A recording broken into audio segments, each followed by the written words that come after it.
Welcome to the Build on Beauty podcast, where beauty is born skin deep. Now, here's your host, author, speaker, entrepreneur, Cornell Jermaine. Thank you all so much for joining me here. I have a special guest. He is a best-selling author, international speaker, college professor, TV host. Help me welcome Dr. Eddie Connor. Welcome, Dr. Eddie. How you doing? Wonderful, brother. Good. We got so much to talk about. I want to get into some of your books, but give us some insight into the work that you do in the community here in Detroit. Yeah, I'm really a son of the city. I'm an East Sider rider. From the East Side of Detroit, Warren and Connor, and really doing a lot of work as a college professor, as a mentor, as a person who just wants to roll up their sleeves and help out in the community. Just be a servant leader is what it's all about. And, that is in many cases, the journey of my life's work, being a blessing to somebody else. That's what it's all about. Now, you have a new book that we want to get into, definitely. It's called Woman. Let's talk about your work as an author. What inspired you to start? Yeah, I never wanted to write a book. And that was not on one of my life's goals, bucket list, checklist, or any list. And I went through a tumultuous journey in my life at the age of 15, which really pushed me into what I'm doing now, to grapple and be diagnosed with NHL as a 15-year-old kid. I thought it was National Hockey League. So I'm getting ready to be the youngest on the National Hockey League team. I don't even like the sport. Tired of seeing white folks hit some black. Right. But, just really going through that and having these chest pains, didn't really want to talk about what was going on, and I'm in the hospital. And the doctor says, no, non-Hodgkin's lymphoma. I'm like, my first language is Ebonics. I'm still trying to learn English. What do you mean? Wow. He says, no, you have stage 4. Not 1, not 2, not 3, but 4. I'm filling my pockets to find $4. Stage 4 cancer. Wow. And to be dealt such a death blow, and stage 4 is the highest case, is basically a death sentence. And, to grapple with that, and to in many cases think I was not going to live. Wow. When you're hit with such a death blow like that, you think it's over for you. And, grappling with chemotherapy, radiation, 5 days a week, my father not even visiting me, one day in the hospital. People I thought were praying for me, literally praying on me. Wow. And then just the strength and the love of a mother, and my faith in God is what pushed me to propel and persevere through this, tough situation. And I said didn't want to talk about the story and anything of that nature. My mother said, hey, I'm 23 years old at this time, and just dialing a dream to my name in the dorm room. She said, you need to write your story. Mm-hmm. I said, no, I don't want to talk about my adversity. I want to talk about the opportunity. Mm-hmm. I want to talk about my pain. I want to talk about, the promise and the beautiful purpose. But it was nestled in that. Yes. And I began to write, and as I was writing, I was healing. As I was writing, I was overcoming bitterness and turning into that which was going to make me better. Me writing and finding the can in cancer. I said, I'm only going to write one book. This is for you, Mama. I'm doing this just because you want me to do it. Mm-hmm. And now I'm 8 books in. Wow. What a journey. Yeah. What a journey. Yeah. Well, I trust health-wise you are doing much better. Yeah, totally healed, man. Wow. Totally healed. That's nothing but the grace of God. This 20th year. Oh, wow. As a survivor, to not just be a survivor, but an overcomer. Say, I don't look like what I've been through. Your test is a testimony. That's right. Misery is ministry. Your mess is a message. Your stumbling block is a stepping stone. God will use your setbacks as a setup for your greatest comeback. He'll turn your tragedy into strategy. Yeah. So when you get into the community and you're talking to these young people, I know some time ago you had a big campaign, and I'm sure you're still working with them, with the black boys, trying to get them reading and just getting them interested into books. How is that experience, and what type of things have you seen? It's always an evolving process with that, because reading in many cases has been feminized. Anything with education, we think, a girl's supposed to be great at it. A girl gets great grades and she's supposed to. Brother gets good grades, he comes home, and we basically throw a party for him. Yeah. So we don't necessarily pride education much as males, even as black men. It's not much street cred with that. Mm-hmm. And so to connect boys with books and use it as a basis to develop them moving from boyhood to manhood. I taught school for 12 years. Somebody made a joke, said I was 12 years a slave. But but to teach for 12 years and say, you know what, I got to do more than just teaching. I got to begin to develop them as mentors. That's right. And push the baton to them for the next generation and spend some time with our brothers, and beyond just sports, beyond just music, beyond just, entertainment. That all became the place to where it moved them to get into the books. I wasn't waving books down the hallway and say, hey, y'all need to read. No, they're just going to keep passing you up. But to say, hey, there's something in this specific page, this chapter, how it applies to your life. Most guys, generally, from what I've ascertained, don't want to read unless there's some value in it. If a guy says, hey, I'm not into reading, you ask him what's his favorite basketball player, who's your favorite rapper. You give him a book or some section or chapter on that. Now that's a connection to him. All right, let me check this out. And so that begins to get a gateway to biographies. Biographies become a gateway to psychology to business, so on and so on and so forth. But somebody's got to open up that door and make them think outside the box. Wow. And that's one thing I was able to do, to make a connection, be relatable. That's right. And find a common thread is what it's about. Now, you mentioned 12 years in education, 12 years a slave. As an educator, what's your perspective on this whole hip-hop culture and social media, and how is it, shaping the minds of our young people when it comes to learning? It's an issue if you don't know how to find a way to connect with it. And, I'll see students today. I ran into one at the mall the other day. And he said, man, he's about in his 20s now or something like that. And he was reciting to me what I was saying in the classroom that I totally forgot about. Wow. How I was using hip hop in the classroom, how I was using rappers' influences and of course the edited versions, many of those things to connect with whatever the topic of the subject matter was. It was in many cases I was dangling the carrot. It was a way for me to connect with them to say, hey, you know what? I'm invested in what you're interested in. And since I am, I want you to become invested in what I'm interested in for the betterment of your future. So I think it is a great vehicle if you use it right. I tell our young people all the time, social media is a tool, not a toy. You can actually make money off of it. You can build a business with it. You can versus just playing video games, build one. Versus just using software, create software. And so taking your mind to the next level and thinking bigger than just your block, your boulevard, your borough. Thinking bigger than beyond that, and understand that we're living in a global economy, a global society. You can go literally from the click of a button from Bangkok to Brazil, to Brooklyn. The power that you have in your hand, and to be able to harness that. Not to play, not to diminish your personality, not to just get likes, but not to just get likes and trade respect for attention. That's good. Not to show your behind on Facebook. You know what I'm saying? Not just reading, not just getting on Facebook, but putting your face in a book. They say our young people spend 10,000 hours in their lifetime. By the time they hit the age of 18, the average young person spent 10,000 hours playing video games. Wow, that's crazy. What if they built one? My young people, I tell them all the time, I say, you always complain about what you don't like about PlayStation 3, what you don't like about PlayStation 4, whatever the Xbox is. Revamp it. Right, revamp it. Add your own spin. Yeah, absolutely. Create the shoes that you want.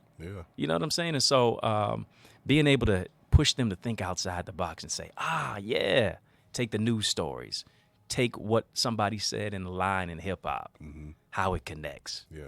So I think those all connecting factors, and it's just how you use it.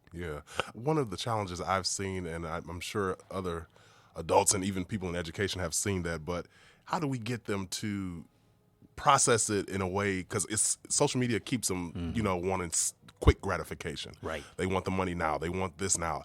They don't want to spend the time, like you're saying, to study and get developed so they can put some something into a video game and develop their own and make, they don't want it, they want it quick. How do we get them to see the necessary steps that need to be taken in order to develop so that later on in life they'll have something substantial to give to their families, to their profession, or whatever they're going to do in life? I think we have to be transparent, in our journey, and versus telling them how to do it, we got to show them. And that's going to take more than just, just talking, just doing a pop-up shop or just something for a photo opportunity. But it's going to take some mentorship. It's going to take some time actually spending time with those cousins, with those nieces and nephews, with those individuals who are in our communities who we see every single day, but we oftentimes pass up and need to take the time to say, hey, how's it really going? Mm-hmm. What you need help with? How can I be of assistance to you? How can I be of service? And doing that and tapping into what is it that our young people are interested in. Tavis Smiley said if he says young people like Kodak film, all they need is development and exposure.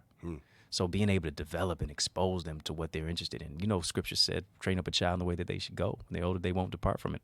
I love what Frederick Douglass, the great abolitionist, said. If we build strong children, we won't have to repair broken adults. Yeah. If we build strong boys and girls, we won't have to repair broken men and women.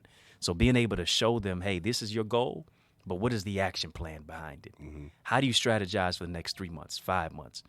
Do you have an accountability partner? Yeah. If not, let me be one for you. Here's my number. Here's my email. Connect with me. What questions do you have? Contacting individuals. Since you're using social media all the time, how about you hit up the people who are in your industry and try to be an intern, get an apprenticeship, or just connect with them and asking them questions.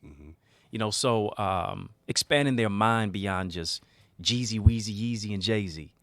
Beyond just Migos and asking you, who are your Migos? Yeah. Who are you around every single day? Beyond you got to walk it like you talk it. Yeah, that's right. You know what I'm saying? And so becoming that blueprint to say, hey, I haven't always had it together. I bumped my head along the road.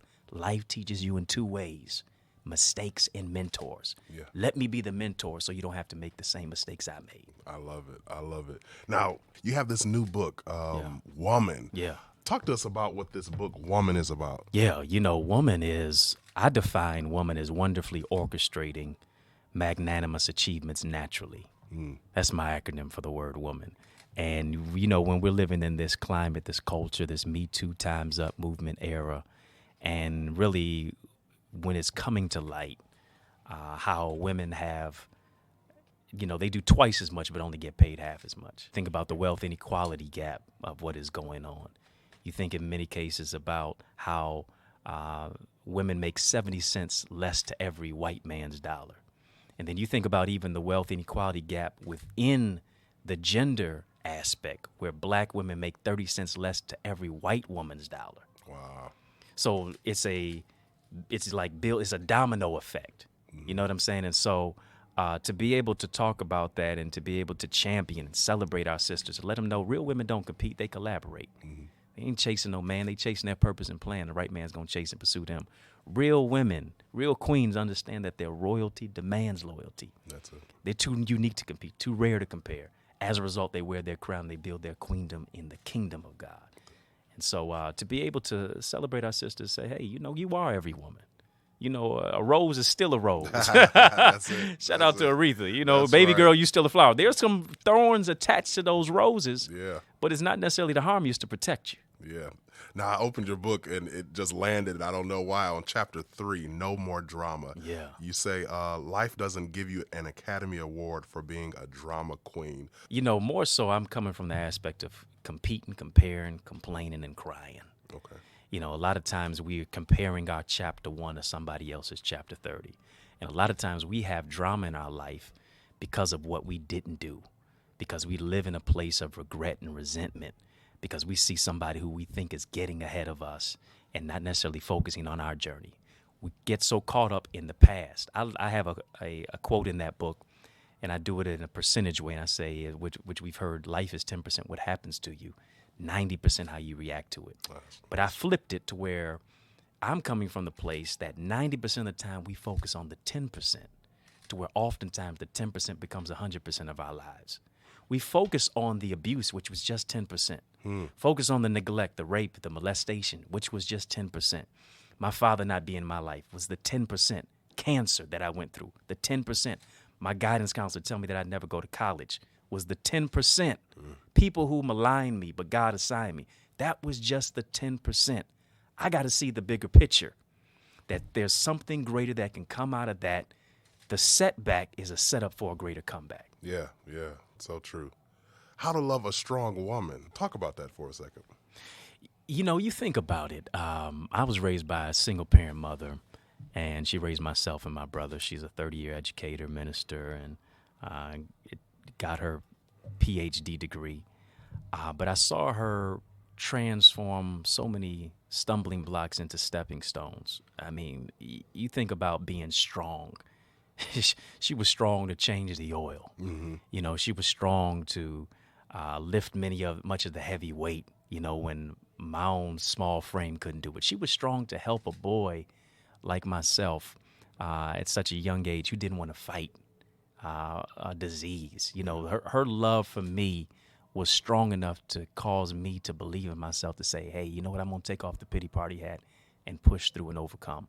So many of our sisters, you know, multiple children, working multiple jobs, overcoming adversity, dealing with the image of what society places on them, then having to define who they are with that, the aspects of the inequities that they experience, gender identity, all of those specific avenues of what women are compounded with on a specific daily basis, and they still come out smelling like Theory Mugler perfume. Got your hair done, nail done, everything did. You fancy, huh? Nice for what? Got her MAC makeup on and can make some mean macaroni and cheese at the same time. She doesn't look like what she's experiencing. Yeah. You know, but a lot of times we're dressed up, but we're messed up. Looking good on the outside, but we're hurting on the inside. No, in many cases, sometimes for us, life is every day for us. It is Halloween because all we go through is life is with wearing a mask. You know, we know how to say, hey, yeah, I'm blessed and highly favored.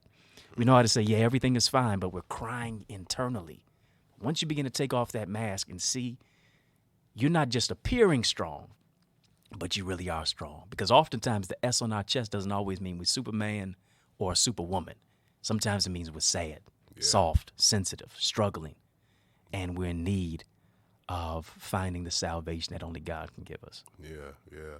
Now, be it that it may, but strong women do exist, especially in our culture. Yeah. Talk to the men for a moment, because I think with this Me Too movement, a lot of them are getting nervous. They don't know how to deal with the strong woman anymore. Yeah, it's true. How can we not see a breakdown in our communities, thus our family, you know, because I told somebody this the other day, with this Me Too movement, you're going to find, and I just felt it, because with all of the allegations and everybody being nervous, men are not going to be as apt to commit anymore. You know what I'm saying?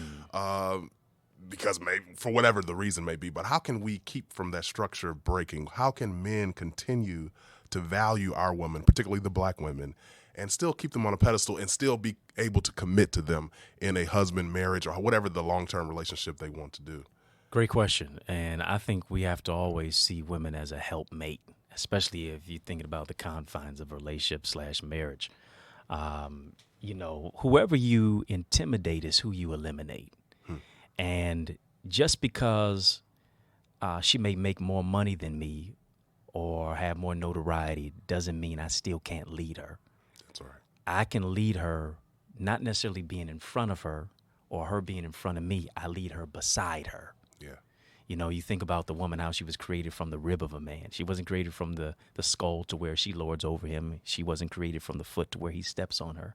She wasn't created from the back to where, you know, we always say behind every good man is a good woman. No, it's literally beside, because she literally came from the side.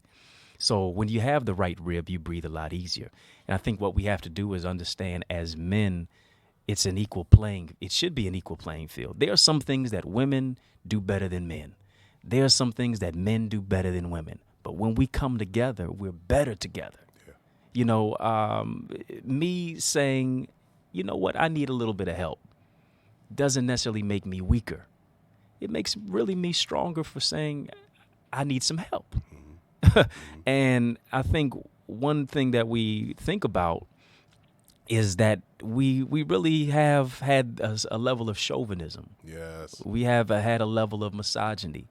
And when now the tables are turning to say, you know what, women haven't even had 100 years to vote in this country.